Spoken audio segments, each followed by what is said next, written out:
सिंह जग्गा जी, Congress party के हमारे जिलाध्यक्ष हरप्रीत पाल सिंह जी, समाजवादी पार्टी के रही यहां से प्रत्याशी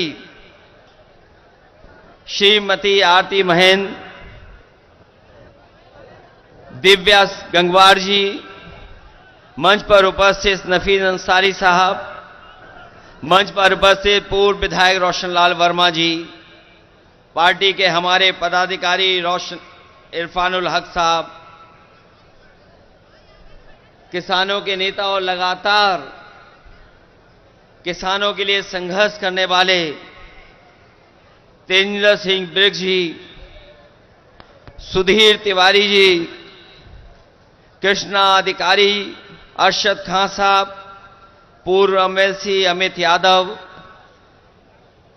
अमित मिश्रा जी से लेकर के बहुत सारे समाजवादी पार्टी के नेता, कांग्रेस पार्टी के नेता और इस चुनावी जनसभा में आए हुए हमारे सभी आदरणीय बुजुर्ग, किसान भाई, बड़ी संख्या में नौजवान साथी, माताएं, बहनें, पत्रकार बंधुओं, मैं सबसे पहले इस विधानसभा और पूरे पीलीभीत से आए हुए अपने सभी कार्यकर्ताओं का बहुत बहुत धन्यवाद और आभार प्रकट करता हूं। ये पहले चरण का चुनाव होने जा रहा है। पीलीभीत में बड़े बड़े नेता आ चुके हैं। देश के बड़े बड़े नेता आकर के अपनी बात कह चुके हैं और लखनऊ वाले तो और घबराए हुए हैं। पीलीभीत का नाम सुनते ही उनका चेहरा पीला हो जा रहा है।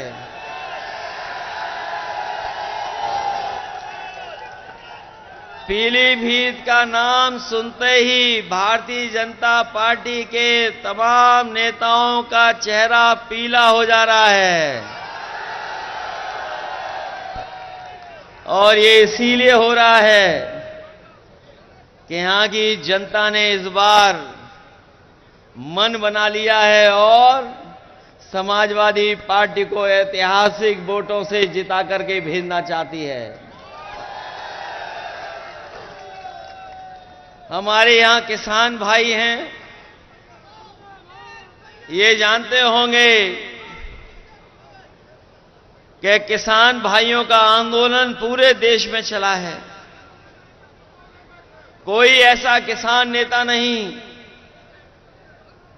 जो किसान आंदोलन से न जुड़ गया हो और जो लोग दिल्ली या बाहर जाकर के आंदोलन नहीं कर पाए, उनका भी समर्थन किसान आंदोलन में रहा। यहां के लोगों ने किसान आंदोलन को और मजबूत बनाने के लिए जो कुछ कर सकते थे और अपने सिख भाई इस आंदोलन को सफल बनाने के लिए जो भी अपना तन मन धन लगा सकते थे, उन्होंने लगा करके इस आंदोलन को बढ़ाने का काम किया था।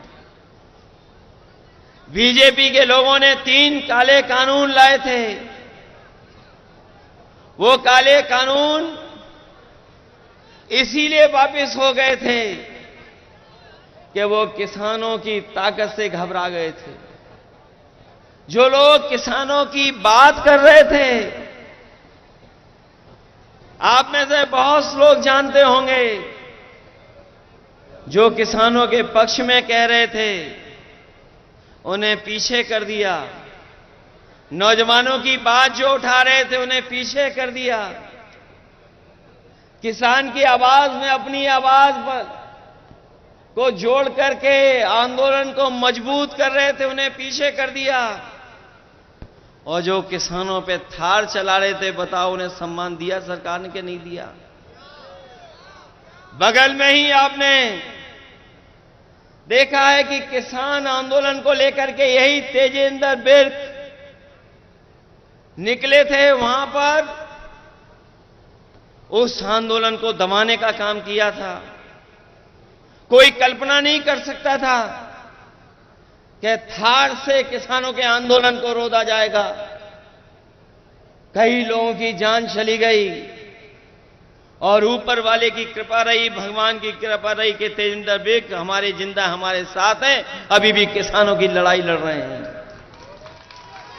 जो किसान आंदोलन को दबा रहे थे उन्हें सम्मान दिया जा रहा है, और जो किसान आंदोलन की बात कर रहे थे उन्हें तो सुनने में आया मंच पे भी जगह नहीं मिल रही है। कोई नया आया है प्रत्याशी जो कह रहा है कि हमें अगर पहले पता होता कि हमें चुनाव लड़ना है तो हम बंबई बना देते पीलीभीत को।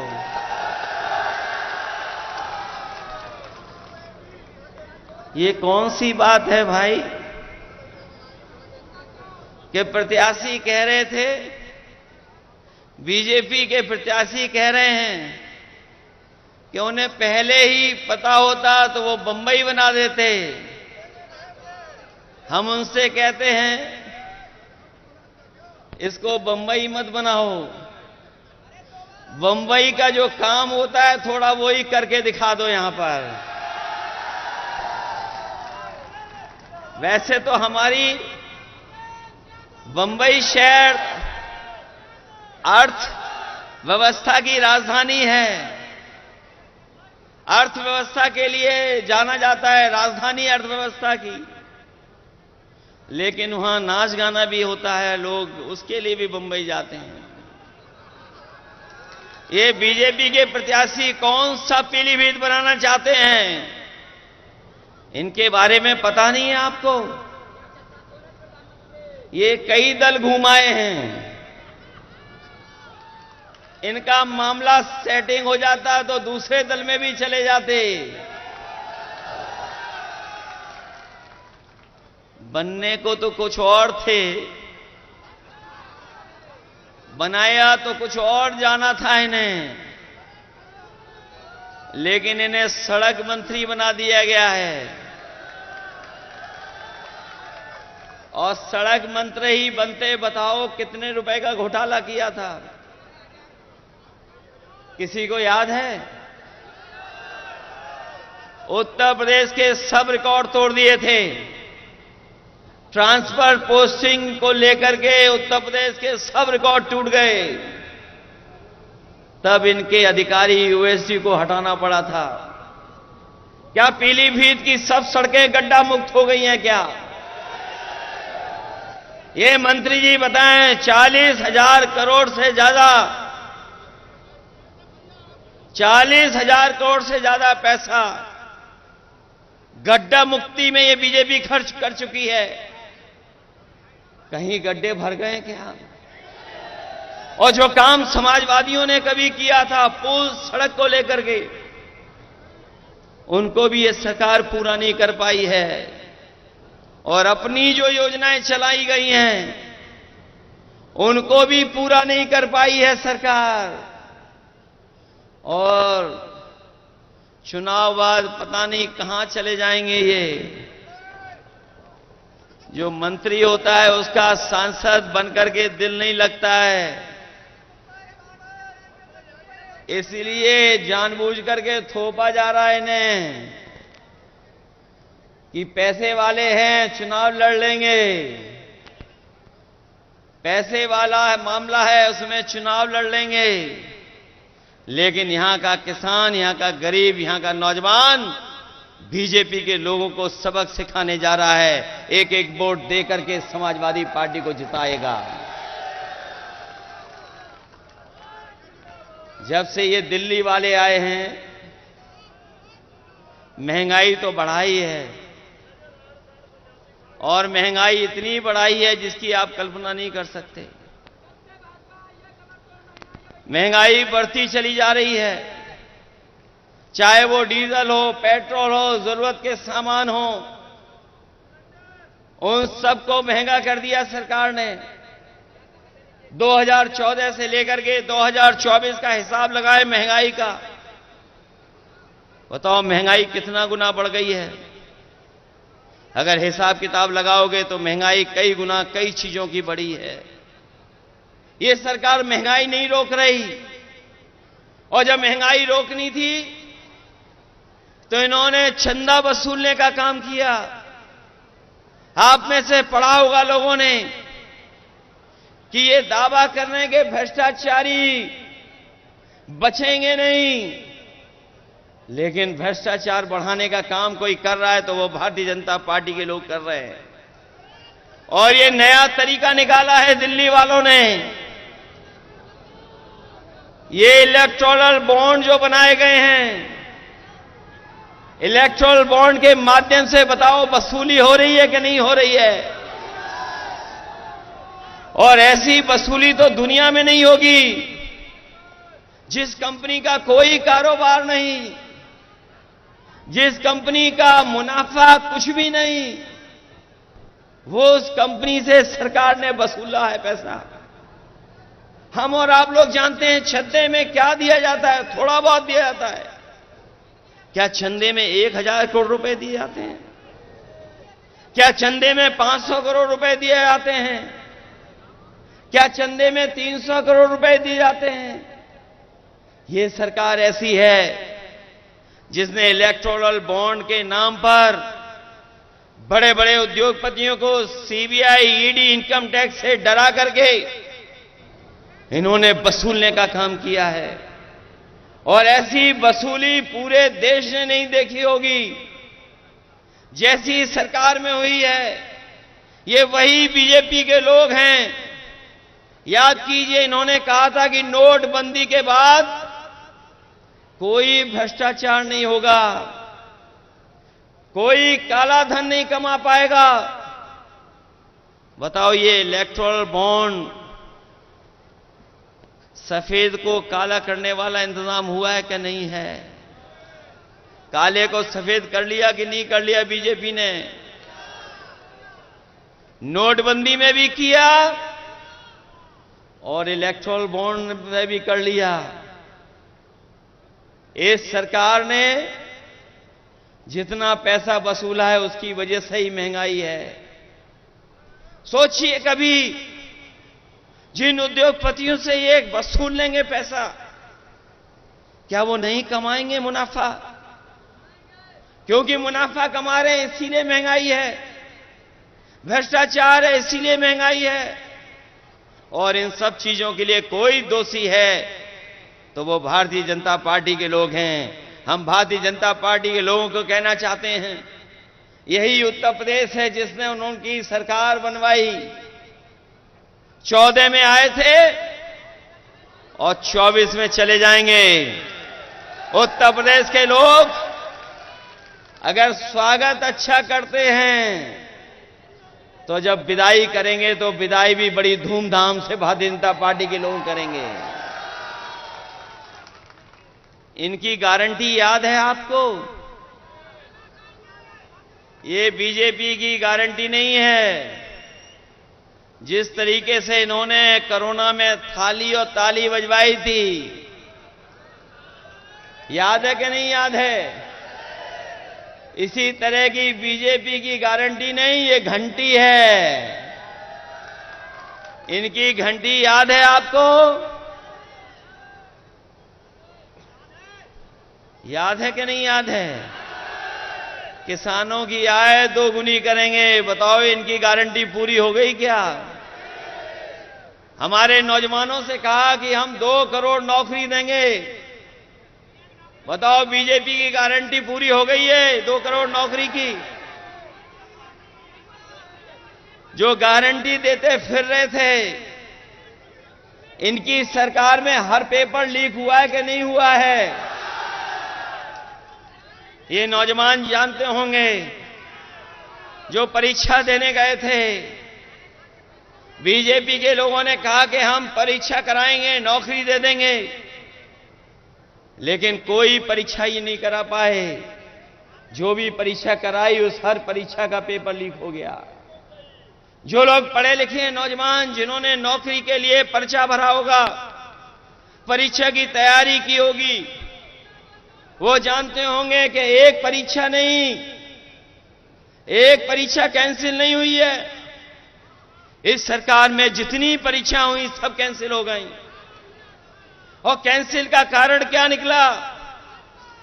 क्या पेपर लीक हो गया। पहली परीक्षा पेपर लीक, और एक परीक्षा का पेपर लीक नहीं हुआ है, न 2 का हुआ है, न 3 का, न 4 परीक्षा का, न 5 का, न 6 का। लगभग 9 या 10 परीक्षाएं हैं जिनका पेपर लीक हुआ है।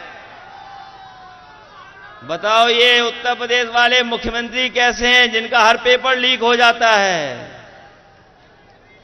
ये दूसरों की गीले होने की बात तो कर रहे हैं, लेकिन अपना पेपर लीक हो रहा उसके बारे में नहीं बोल रहे हैं।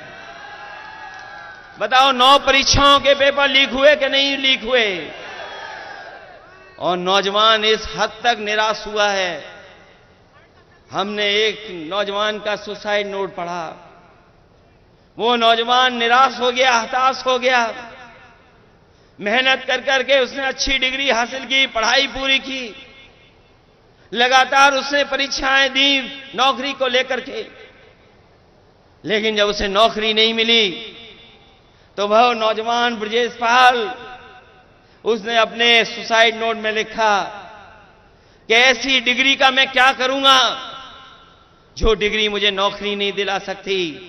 उसने डिग्रियां जलाई, अपने मां बाप और बहन से माफी मांग करके आत्महत्या कर ली।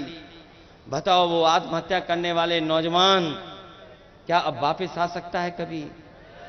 वो इसलिए हताश और निराश हुआ कि सरकार नौकरी नहीं दे पाई। केवल एक नौजवान की कहानी नहीं है। एक बेटी जिसको ये पता लगा कि परीक्षा कैंसिल हो गई, जैसे ही उसे जानकारी मिली कि पेपर की परीक्षा जो दे करके आई थी वो परीक्षा कैंसिल हो गई, उसने अपने घर परिवार के लोगों को कुछ नहीं बताया और जान दे दी। तो ऐसा उत्तर प्रदेश बन गया है जहां पर छात्र नौजवान निराश होकर के आत्महत्या कर रहा है, और ये सरकार वाले कह रहे हैं कि हमारा देश विश्व गुरु बनने जा रहा है। अगर विश्व गुरु बनेगा हमारा देश तो क्या 80 और 90% हमारे नौजवान बेरोजगार होंगे क्या? 80 से 90% नौजवान आज बेरोजगार हो गया है, और जो नौकरियां भी मिल रही हैं वो पूरी नौकरियां नहीं हैं। कभी कॉन्ट्रैक्ट पर, कभी ठेके पर, कभी आउटसोर्स से नौकरी मिल रही है। हम अपने नौजवानों से कहना चाहते हैं, समाजवादियों को जिताइए। ये आउटसोर्स और कॉन्ट्रैक्ट पे नौकरी नहीं मिलेंगी, आपको पक्की नौकरी देने का काम समाजवादी लोग और इंडिया गठबंधन के लोग करेंगे। हम अपने उन नौजवानों को भी कहना चाहते हैं जो लोग फौज की भर्ती में जाते हैं। हम अपने परिवार के लोगों से और खासकर नौजवानों से कहना चाहते हैं, ये अग्निवीर व्यवस्था कभी हम स्वीकार नहीं कर सकते, क्योंकि नौजवान हमारा वर्दी पहन करके सीमा की रक्षा करना चाहता है, और वर्दी पहन करके उसको सम्मान महसूस होता है, वो देश की रक्षा करना चाहता है। ये 4 साल की नौकरी से न हमारे नौजवान का सम्मान बन रहा है और न ही सीमा को कोई मजबूत फौज मिल रही है। अग्निवीर जैसी व्यवस्था समाप्त होगी, इसको कभी समाजवादी लोग स्वीकार नहीं कर सकते हैं। इंडिया गठबंधन की सरकार बनेगी और अग्निवीर हमेशा हमेशा के लिए समाप्त हो जाएगी। मैं जानता हूं कि ये हमारे उत्तर प्रदेश की पुलिस जो खाकी वर्दी पहनती है, ये भी कभी कभी हम लोगों को डराती है। ये हमारे कार्यकर्ताओं को डराने लगती है। ये इसलिए डरा रहे हैं क्योंकि अभी इनकी पक्की नौकरी है। ये बीजेपी वाले आ गए तो अभी तो 4 साल की फौज की नौकरी की है, इन खाकी वालों की 3 साल नौकरी होगी। 3 साल से ज्यादा नौकरी नहीं कर पाओगे। बताओ ये किसके साथ खड़े होंगे जब इन्हें पता लगेगा कि इनकी तो नौकरी केवल 3 साल की है। फौज की नौकरी कितने साल की और अगर इनकी नौकरी इन्होंने बीजेपी वालों ने कर दी 3 साल की, तो ये क्या करेंगे जाके घर पर?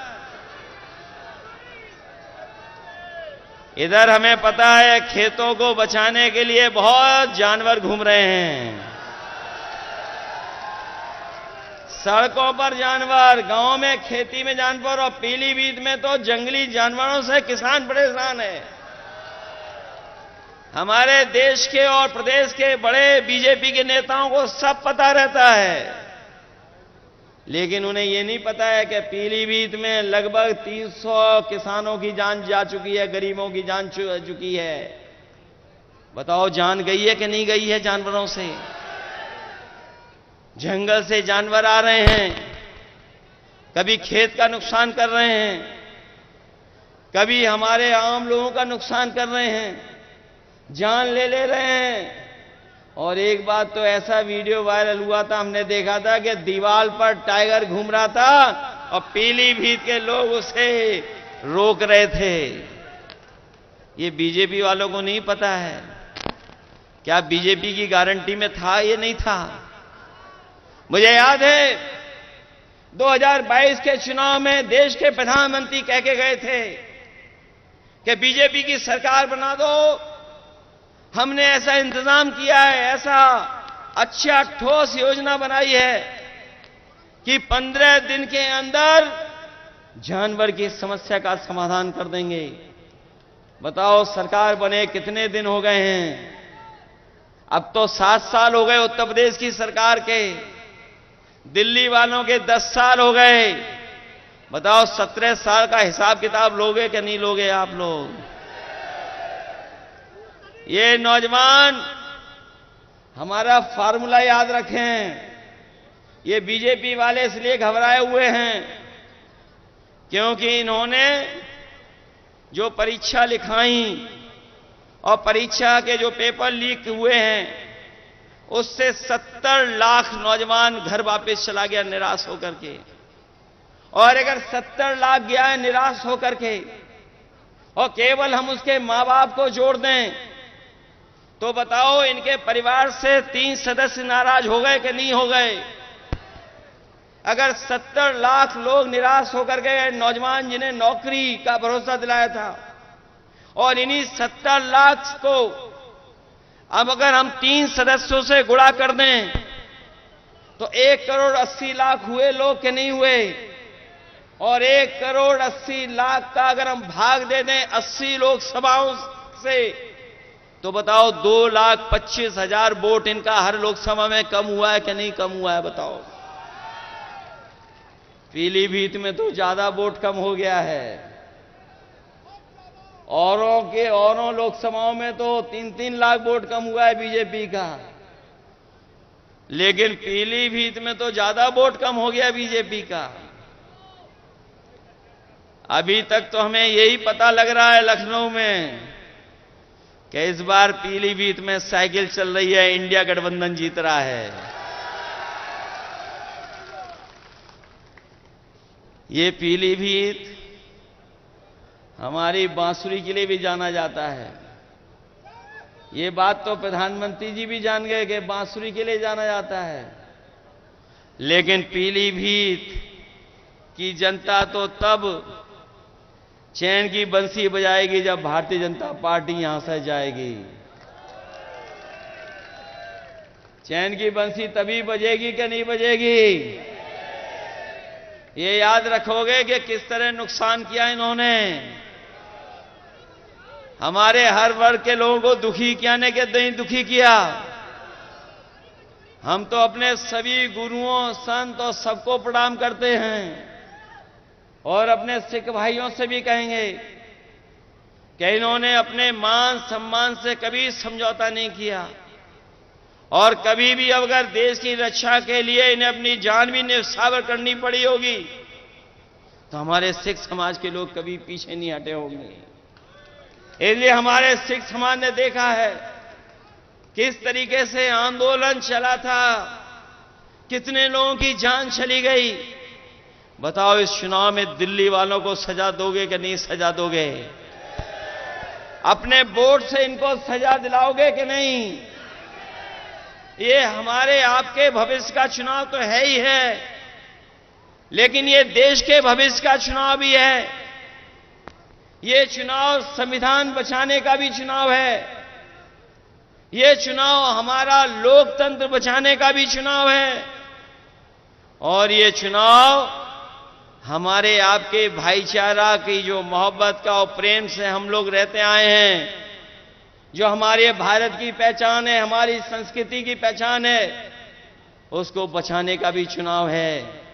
इसलिए चुनाव आप अपना चुनाव समझ करके, और आने वाली पीढ़ी के भविष्य का भी चुनाव है। सोचो, अगर संविधान को खतरा हो जाएगा तो बताओ हमारे अधिकार छीने जाएंगे कि नहीं छीने जाएंगे? जो अधिकार हमें मिले लड़ करके देश की आजादी दिलाने के लिए, इस देश के लोग एक हो गए थे, तब देश की आजादी मिली थी। आज फिर हमें एक बार अपने संविधान और लोकतंत्र को बचाने के लिए लड़ना पड़ेगा। बताओ, आप लड़ोगे कि नहीं लड़ोगे?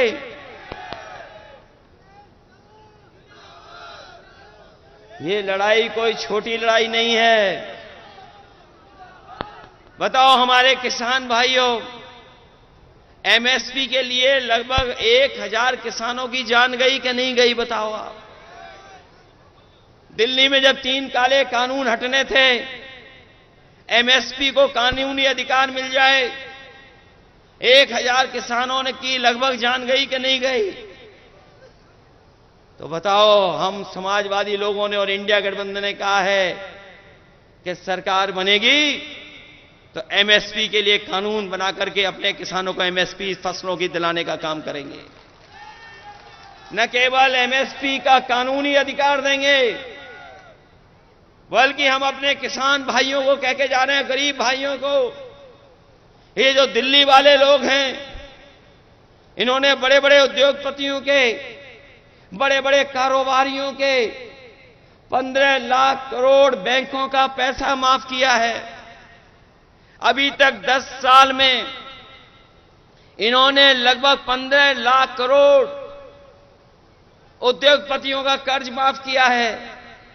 और ऐसा भी देखने को मिला है कि जिन व्यापारियों ने कर्ज लिया, जो कर्ज नहीं दे पाए, उनको माफ कर दिया इन्होंने, और दोबारा बैंक से उन्हें कर्ज दिलवा दिया। ये आपने आंकड़े निकलवा लेना। और बहुत सारे लोग, बहुत सारे उद्योगपति वो भी हैं जो कर्ज में डूबे थे, कर्ज उनका माफ करके बीजेपी ने बचाया, और बाद में उन्हीं उद्योगपतियों से इलेक्ट्रल बॉन्ड ले लिए। बताओ, इलेक्ट्रल बॉन्ड लेने वालों का कर्ज माफ हुआ कि नहीं हुआ? आपको तो पता होगा, देश में सबसे ज्यादा वसूलने का काम अगर किसी पॉलिटिकल पार्टी ने किया तो बीजेपी ने किया कि नहीं किया? इसलिए अपने किसान भाइयों को हम कह के जा रहे हैं, इंडिया गठबंधन बनेगी सरकार, किसानों का पूरा कर्ज माफ होगा। जब उद्योगपतियों का 15 लाख करोड़ माफ हो सकता है, तो हमारे किसानों का कर्ज माफ क्यों नहीं होगा?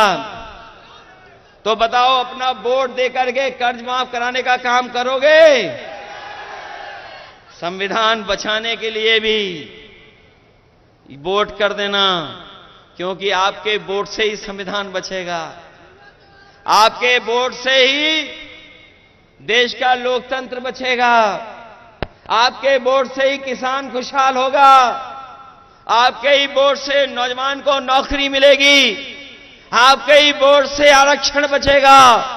और हम फिर कहते हैं, एनडीए को कोई हराएगा तो हमारा ये पीडीए परिवार हराएगा। ये जो पीडीए परिवार बैठा है, यही एनडीए को हराने का काम करेगा।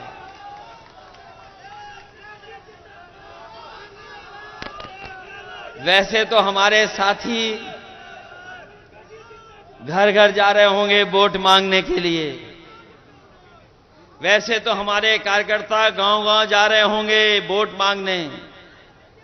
बताओ, गांव गांव जाओगे वोट मांगने कि नहीं जाओगे? हर घर वोट मांगने जाओगे कि नहीं जाओगे? हमारा आपसे निवेदन है, हमारा आपसे अपील है, हमारी आपसे प्रार्थना है। बताओ, भारतीय जनता पार्टी का जो लूट और झूठ का प्रचार है, उसका घर घर प्रचार करके बताने का काम करोगे कि नहीं करोगे? बताओ, बीजेपी झूठ बोलती है कि नहीं बोलती है? इलेक्टोरल बॉन्ड से लूट की है कि नहीं की है? तो ये झूठ और लूट का प्रचार करोगे घर घर के नहीं करोगे? और अपने वोट से लोकतंत्र को बचाओगे? ये हमारे देश के प्रधानमंत्री कैसे हैं? ये कहते हैं ये इंडिया गठबंधन नहीं है। कौन सा गठबंधन है? क्या कहते हैं? इंडिया गठबंधन का क्या कहते हैं? बताओ, जिन्हें इंडिया कहने में ही शर्म आती हो। ये इंडिया गठबंधन है, ये इंडी गठबंधन नहीं है। बताओ, हमें बीजेपी को ये भी सिखाना पड़ रहा है। हमारे गठबंधन की जो INDIA है, ये इंडी नहीं है, ये इंडिया गठबंधन है। और ये इंडियाई गठबंधन है जो पीडीए परिवार को साथ लेकर के एनडीए का मुकाबला कर रहा है। और हम कह के जा रहे हैं, जो कह रहे हैं 400 पार, इस बार यूपी से जाएंगे हार। ये 400 पार नहीं, ये 400 हारने जा रहे हैं। और अगर ये 400 जीत रहे होते तो बताओ, इतने घबराए हुए होते ये घबराए हुए हैं कि नहीं घबराए हुए हैं?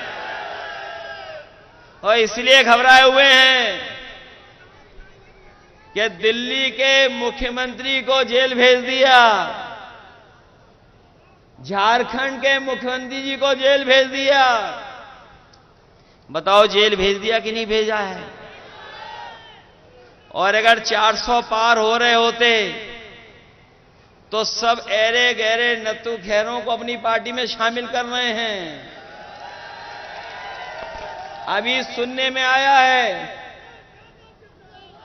बरेली में कोई माफिया को भी शामिल कर लिया, जिनको ये महाराष्ट्र में भ्रष्टाचारी कहते थे। बताओ, इन्होंने अपनी पार्टी में ले लिया कि नहीं ले लिया?